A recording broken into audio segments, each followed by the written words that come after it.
علیکم ورحمۃ اللہ وبرکاتہ۔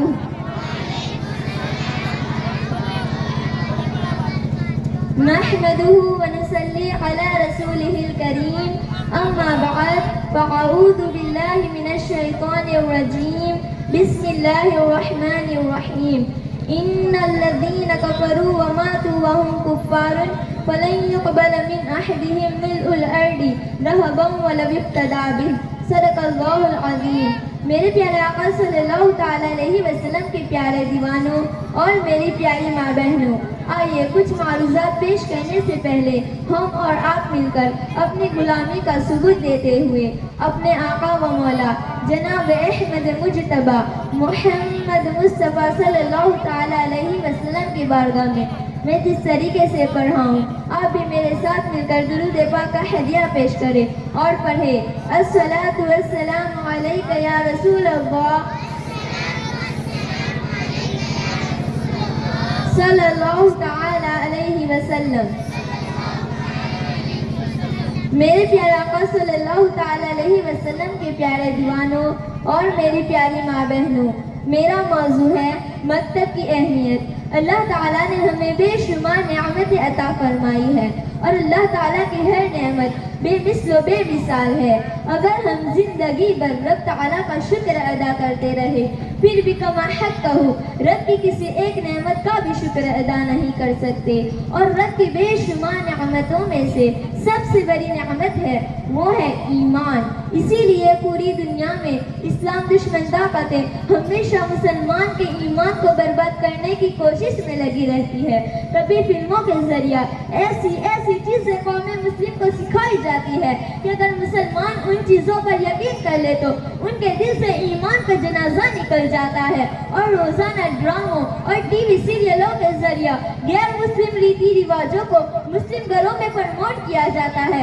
تاکہ مسلمان غیر مسلموں کے طریقوں پر عمل کر کے اپنے ایمان سے ہاتھ دھو بیٹھے۔ مگر افسوس کے ساتھ کہنا پڑ رہا ہے کہ مسلم قوم غفلت کی نیند سو رہی ہے، دشمنوں کی چالوں سے انجام ہے، اور معاذ اللہ مسلمانوں کے حالات کم علمی کی وجہ سے اتنے سخت ہے کہ ان کو اپنے ایمان کی اہمیت کا کچھ پتہ ہی نہیں۔ مسلمانوں نے اپنے ایمان کو اتنا سستا سمجھ لیا ہے کہ کوئی چند روپیوں کے خاطر اپنے ایمان کو بیچ رہا ہے، تو کوئی اپنی عزت بچانے کے چکر میں اور دوستی یاری نبھانے کے چکر میں اپنے ایمان کا سودا کر رہا ہے۔ مگر میرے پیارے آقا صلی اللہ تعالیٰ علیہ وسلم کے پیارے دیوانوں اور میری پیاری ماں بہنوں، اب آؤ میں آپ کو بتاؤں کہ جس ایمان کو ہم نے اتنا سستا سمجھ لیا ہے اس کی اہمیت کیا ہے۔ اللہ تبارک و تعالیٰ قرآن مقدس میں ارشاد فرماتا ہے ان الذین کفروا وماتوا وهم کفار فلن يقبل من احدهم ملء الارض ذهبا ولو افتدى به، یعنی جن لوگوں نے کفر کیا اور کفر پر ہی ان کی موت آئی تو کل قیامت کے دن وہ زمین پر سونا بھی اگر فدیے کے طور پر اللہ کی بارگاہ میں پیش کریں گے۔ اے میرے مولا، ہم جو دنیا میں ایمان نہ لائے جس کی وجہ سے ہمیں آج جہنم میں جانا پڑ رہا ہے، مولا تو فدیے کے طور پر زمین پر سونا لے لے مگر ہمیں معاف فرما دے۔ مگر اس وقت ان کی اس بات کو بارگاہ خداوندی میں رد کیا جائے گا اور انہیں جہنم میں پھینک دیا جائے گا۔ مگر دوسری طرف دیکھو، جن کے پاس ایمان کی دولت ہوگی، جس کے دل میں رائی کے دانے کے برابر بھی ایمان ہوگا، تو ہمارے نبی صلی اللہ تعالیٰ علیہ وسلم نے فرمایا جس کے دل میں رائی کے دانے کے برابر بھی ایمان ہوگا تو اللہ تعالیٰ اس کے گناہوں کو معاف فرما کر اسے جنت میں داخل فرما دیں گے۔ میرے پیارے آقا صلی اللہ تعالیٰ علیہ وسلم کے پیارے دیوانوں اور میری پیاری ماں بہنوں، اسی لیے خدا را اپنے ایمان کی حفاظت کرو اور ہمیشہ اپنے ایمان کو بچانے کی فکر کرتے رہو۔ آج وہ دور آ گیا جس کے بارے میں ہمارے نبی صلی اللہ تعالیٰ علیہ وسلم نے فرمایا تھا کہ ایک ایسا زمانہ آئے گا جس میں ایمان بچانا ہاتھ میں انگارے رکھنے کے برابر ہوگا۔ انسان صبح مومن تو شام کو کافر ہو جائے گا اور شام کو مومن تو صبح کافر ہو جائے گا۔ اسی لیے اس پرفتن دور میں اپنے ایمان کی حفاظت کرو۔ میرے پیارے آقا صلی اللہ تعالیٰ علیہ وسلم کے پیارے دیوانوں اور میری پیاری ماں بہنوں، اب آؤ میں آپ کو بتاؤں کہ ہمارا ایمان کیسے محفوظ ہوگا۔ تو تو ایمان بچانے کے بہت سارے طریقے اور ذریعے ہیں. ان میں سے ایک بہترین ذریعہ ایمان بچانے کا جو ہے وہ مکتب اور مکتب کی تعلیم ہے. آج اگر دیکھا جائے تو 98% مسلمانوں کا ایمان کی حفاظت کا دار و مدار مدرسے کی تعلیم پر ہے، کیونکہ صرف 2% مسلم بچے ہی مدرسے کے بعد دارالعلوم جا کر عالم یا حافظ بنتے ہیں، مگر 98% مسلم بچے صرف مدرسے تک پڑھتے ہیں، پھر کبھی انہیں علم سیکھنے کا وقت ہی نہیں ملتا. اسی لیے اسلام میں مدرسوں کی بڑی اہمیت حاصل ہے. یہ کہوں تو بیجا نہ ہوگا کہ مدرسوں کی اہمیت ملت اسلامیہ میں ریڑھ کی ہڈی کی طرح ہے کہ اگر مدرسے نہ ہو تو 98% مسلمانوں کا ایمان بچانا بہت مشکل ہو جائے گا. اسی لیے ہمارے نبی صلی اللہ تعالیٰ علیہ وسلم نے بھی اپنے فرامین کے ذریعہ مدرسوں کی اہمیت کو اجاگر فرمایا. غور کرو، ایک ایسا بچہ ہے جس کے جسم پر پھٹا پرانا لباس ہے، بال بکھرے ہوئے ہیں، محلے میں کوئی اس کا پرسان حال نہیں ہے، مگر جیسے ہی وہ بچہ مدرسے میں قدم رکھتا ہے تو اس کی یہ شان ہو جاتی ہے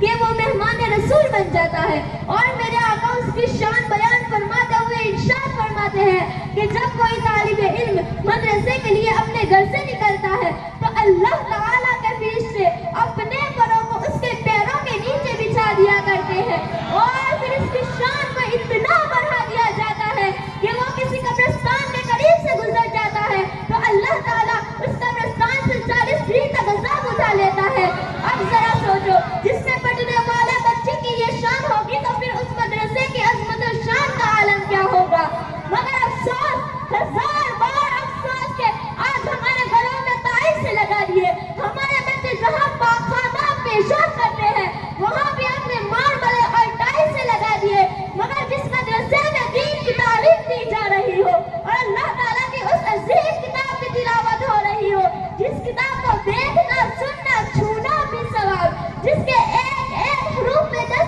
نیکیاں ملتی ہو، اس مدرسے کا حال ایسا ہے کہ جارو مار نہ تھک جاؤ پھر بھی صاف نہیں ہوتا. اور ہمیں کوئی احساس نہیں تو یاد رکھو کہ آج ہماری پڑھائی کے لیے اچھا انتظام نہیں کیا، اور اگر ہماری پڑھائی میں کوئی خرابی ہوئی تو کل قیامت کے دن اللہ رب العزت کی بارگاہ میں ہم سارے بچے مل کر شکایت کریں گے، اے میرے پروردگار، یہ ہمارے گاؤں کے ذمہ دار لوگ ہیں، یہ ہمارے گاؤں کے امیر لوگ ہیں، یہ ہمارے گاؤں کے نوجوان ہیں جو اپنی دولتوں کو ناچ گانے اور پارٹیوں میں خرچ کرتے رہے اور ہماری پڑھائی کے لیے اچھا انتظام نہیں کیا، جس کے ذریعہ ہم دین کی تعلیم حاصل کر کے اپنے ایمان و عمل کی حفاظت کرتے. اسی لیے اے میرے نوجوان بھائیوں، اپنی جوانی کو چوراہوں میں بیٹھ کر ضائع مت کرو، بلکہ اپنی جوانی کو دین کی خدمت اور دین کی حفاظت کے لیے لگاؤ تاکہ ہمارا ایمان محفوظ ہو سکے. آج ہمارے اساتذہ کرام ہمارے پیچھے محنت کر رہے ہیں مگر سارے لوگ غفلت کی نیند سو رہے ہیں. اسی لیے غفلت سے اٹھو اور ان علماء کرام کا ساتھ دو تاکہ مدرسے کا نظام تعلیم مزید صحیح ہو سکے. اللہ رب العزت کی بارگاہ میں دعا ہے کہ ہمیں زیادہ سے زیادہ علم دین حاصل کرنے اور مدرسے کی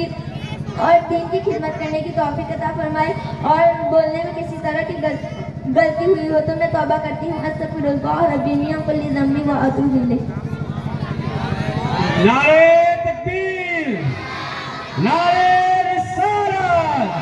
نعرے رسالت، مدرسہ محمدیہ، نعرے تکبیر، نعرے